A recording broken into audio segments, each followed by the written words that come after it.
అంతా ఖరాబ్ అయి దుబ్బ పట్టినట్టున్నది.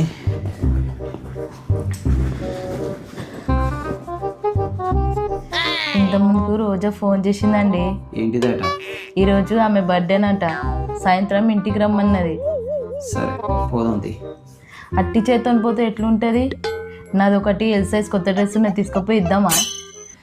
ఆమెకు ఎల్ సైజ్ రాదు, లూజ్ ఉంటుంది. ఆమెది ఎం సైజ్. ఆమెది ఎం సైజ్ అని నీకెట్లా తెలుసు?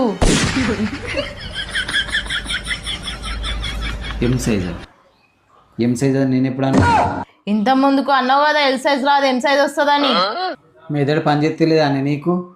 ఇంట్లో ఇస్తే మంచిగా ఉండదు అని చెప్పిన. ఎం సైజ్ అని నేను ఎందుకు చెప్పినా? అయినా నువ్వు ఏమిస్తే ఇచ్చుకోరాదే, నాకెందుకే తాపకొట్టి వచ్చి చెప్పుడు నువ్వు. లేదు నువ్వు అన్నావు, నేను విన్నా. ప్రీతి, నువ్వు నాతో లొల్లి పెట్టుకోవడానికి వచ్చినావు. నీకు నా